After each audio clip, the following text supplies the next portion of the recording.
एक लड़का अपने घर से एक दिन अचानक लापता हो जाता है। उसके माँ बाप भाई बहन सब बहुत परेशान होते हैं। उसके जितने भी दोस्त होते हैं, जितने भी मिलने वाले होते हैं, जहाँ जहाँ तक भी उसके मिलने की आशंका थी, वहाँ तक सभी से उसके माँ बाप बात करने की कोशिश करते हैं। और जब कोई सफलता नहीं मिलती तो माँ और बाप ने फैसला किया कि क्यों ना पुलिस स्टेशन जाकर रिपोर्ट दर्ज कराई जाए। पुलिस वाले से जाकर अपनी बात रखते हैं, कहते हैं कि हमारा बेटा गायब है, मिल नहीं रहा, कहाँ चला गया है।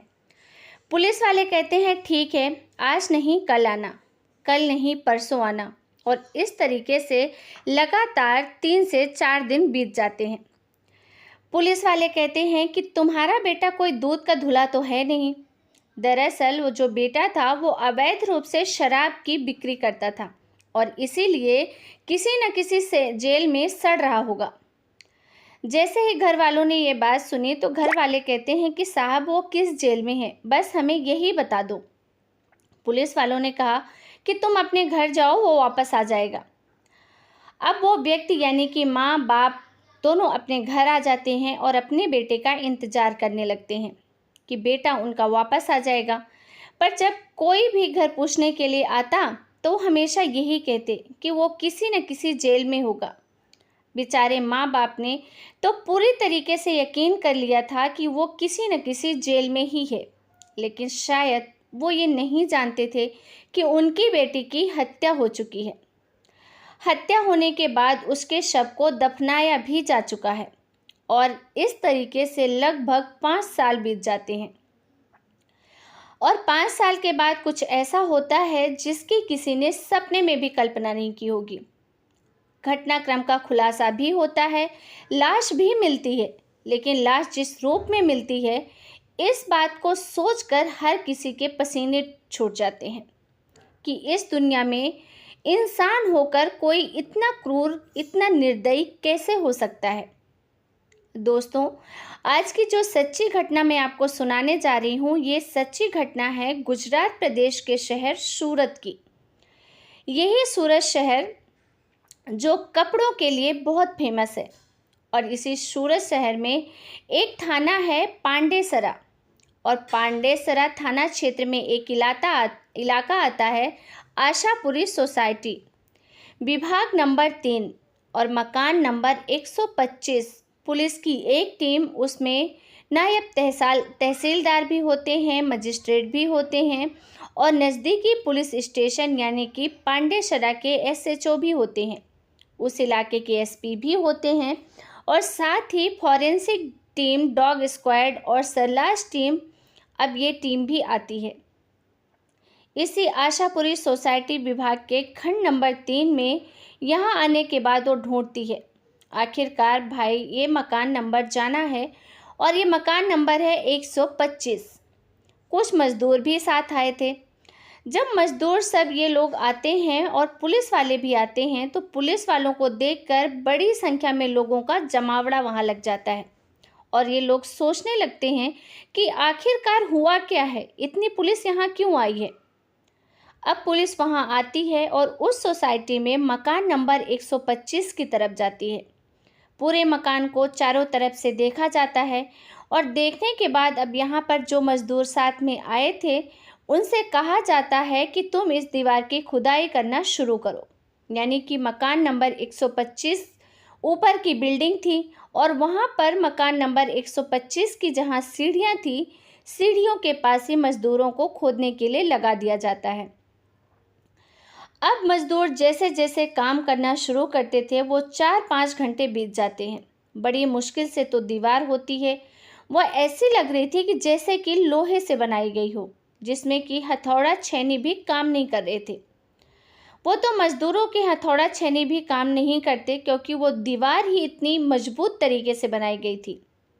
आखिरकार किसी भी तरह बड़ी मशक्क़त के बाद लगभग 5 से 6 घंटे के बाद ये दीवार टूटती है और दीवार टूटते ही वहाँ से काफ़ी बदबू आने लगती है कि इतनी बदबू कि लोगों का सांस लेना वहाँ मुश्किल हो जाता है कि आखिरकार इतनी सारी दुर्गंध आ कहाँ से आ रही है। तभी पुलिस ने उसके अंदर से जो लाश थी, वहाँ पर एक लाश मिलती है और लाश के कुछ अवशेष वहाँ मिलते हैं और दुर्गंध भी फैलती है। जो अवशेष थे उन हड्डियों को अपने पास इकट्ठा करने के बाद पुलिस यहाँ से चली जाती है। पुलिस इस मामले की जांच पड़ताल में जुट जाती है। दरअसल पुलिस के पास एक मुखबिर का फ़ोन आया था और उसने कहा था कि मकान नंबर 125 आशा पुलिस सोसाइटी विभाग नंबर 3 यहाँ आप जाइए और वहाँ जाने के बाद आपको एक लाश मिलेगी। लाश किसकी थी, किसने मारा था, ये बहुत सारे सवाल थे और अब ये खबर सोशल मीडिया के माध्यम से लोगों को भी पता चलती है। अखबारों में खबर छपती है, टीवी पे आती है और ये उस इलाके की, उस जगह की संभवतः पहली ऐसी घटना थी कि जिसमें किसी की हत्या करने के बाद इस तरीके से निर्दयता से शव को, लाश को छुपाया गया था। पुलिस जांच पड़ताल शुरू करती है तो जो इस घर का मालिक था, जिसका नाम राजू बिहारी था, अब पुलिस उस राजू बिहारी की तलाश में जुट जाती है।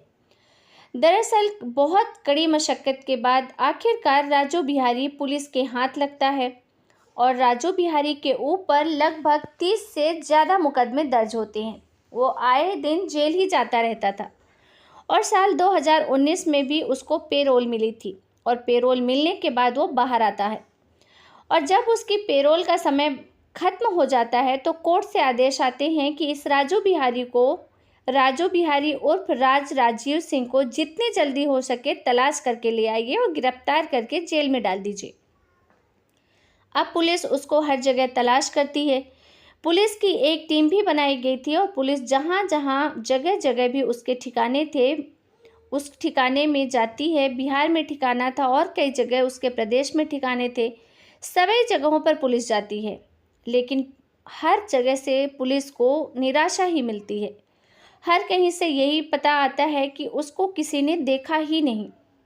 अब जब वक्त बीत जाता है, ये वाकया है 5 नवंबर 2020 का। आखिरकार पुलिस के पास एक फ़ोन जाता है कि आपको उस घर में जाना चाहिए। घर में जाने के बाद वहाँ पर आपको एक व्यक्ति मिलेगा और वो मिलता है लास्ट के रूम में। पुलिस उस आरवीपी यानी कि राजू बिहारी को गिरफ्तार कर लेती है और पूछा जाता है कि आखिरकार ये लाश किसकी है, तो पुलिस को बताता है कि साहब खुशीनगर का रहने वाला उसी का एक दोस्त है जिसकी उम्र लगभग 20 साल के आसपास थी और जब वो पकड़ा जाता था तो उसको यही शक होता था कि यही मुझे पकड़ाता है, यानी कि इस लड़के का नाम किशन चौहान था और यही मुझे हमेशा पकड़वाता था, ये मुझे गिरफ्तार करवाता था और अब तक लगभग 30 से ज़्यादा मुकदमे हो चुके हैं और वो बहुत परेशान हो चुका था और इसीलिए उसने सोचा कि क्यों ना इसी का काम तमाम कर दिया जाए और इसीलिए उसने फरवरी 2016 में अपने घर पर एक पार्टी रखी। उस पार्टी में अपने दोस्तों को बुलाया जिसमें कि अजय उर्फ अंचल, शैलेंद्र उर्फ गुड्डू, मिंटू, मामा भगवान माल्या, ये 4-5 उसके दोस्त थे। खुद राजू बिहारी भी था। अपने घर पर पार्टी की जाती है। साथ ही शिवम उर्फ किशन चौहान, जिसकी उम्र लगभग 20 साल थी, घर आता है। शराब पार्टी होती है। उसके खाना पीने के बाद इसी बीच में मौका पाते ही उसकी गर्दन दबाकर उसकी हत्या कर दी जाती है। उसकी सांसें रोक दी जाती हैं और जब वो मर जाता है तो सोचते हैं कि इसकी लाश का आखिरकार करें तो क्या करें। यहाँ से अगर सोसाइटी से बाहर गए तो ज़रूर ये घटनाक्रम का खुलासा हो जाएगा और पकड़े जाएंगे और हम सबको जेल भी हो जाएगी। इसीलिए उन्होंने अपने ही घर के जीने के नीचे, अक्सर लोगों के घरों में जो जीना बोलते हैं, सीढ़ियाँ बोलते हैं, वो पक्की सीढ़ियाँ थी और उसी के नीचे एक जगह खाली थी। अक्सर कुछ न कुछ लोग वहाँ सामान रख देते थे, तो उस खाली जगह पर उसने उस लाश को रखा। उसके बाद फिर सीमेंट का इंतज़ाम किया, ईंटों का इंतज़ाम किया और सारी चीज़ों का इंतज़ाम करने के बाद उसको इतनी मजबूती तरीके से उसको चुनवा दिया। वो ऐसा लगने लगा कि शायद कभी भी ये लाश यहाँ से बाहर निकल ही नहीं पाएगी। लेकिन जैसे ही वो पेरोल से बाहर जेल से छूट कर आता है तो बजाय जेल में जाने के वो इधर उधर छुप रहा था। पुलिस उसको तलाश कर रही थी और तभी इसके दोस्तों में से किसी ने पुलिस को खबर दे दी और खबर करने के बाद उस घटनाक्रम का खुलासा हो गया। पुलिस लाश को भी बरामद कर लेती है और हत्यारों को भी पकड़ लेती है। गिरफ्तार करती है और घटनाक्रम का खुलासा करने के बाद जब उन्हें जेल भेजा जाता है तो न केवल डॉक्टर बल्कि पुलिस वाले भी ये कह रहे थे कि हमने अपने जीवन काल में ऐसी घटना कभी नहीं देखी। किसी तरीके से उन्होंने हत्याकांड को अंजाम तो दिया ही था, लेकिन जो लड़का मर चुका था उसके माता पिता, उसके भाई हमेशा यही सोचते रहे कि उनका भाई अवैध शराब की बिक्री करता है, तो शायद इसलिए वो कहीं छुपा होगा या कहीं पुलिस ने गिरफ्तार करके उसे किसी जेल में डाल दिया होगा। उसको यही समझ रहे थे कि अभी तो वो जिंदा ही है। और यहाँ बात ये थी कि उसकी लाश तक गल चुकी थी, सड़ चुकी थी, कंकाल सिर्फ बचा था और जो बाकी अवशेष बचे थे उसके बाद उसका पोस्टमार्टम भी किया जाता है और उसके बाद पता चलता है कि उसके साथ इस घटना को अंजाम दिया गया था। तो दोस्तों, इस दुनिया में पता नहीं किस तरीके के लोग रहते हैं, कौन कौन क्या सोच लेके रहता है, किसी को भी नहीं पता। इसीलिए हमें इस दुनिया में बहुत ही ज़्यादा सतर्क रहने की ज़रूरत है।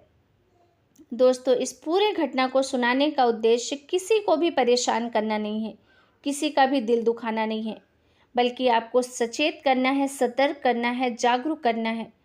जितना ज़्यादा हो सके आप सतर्क रहें, सुरक्षित रहें।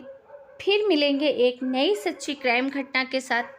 तब तक के लिए आप सभी को बहुत बहुत धन्यवाद। जय हिंद, जय भारत।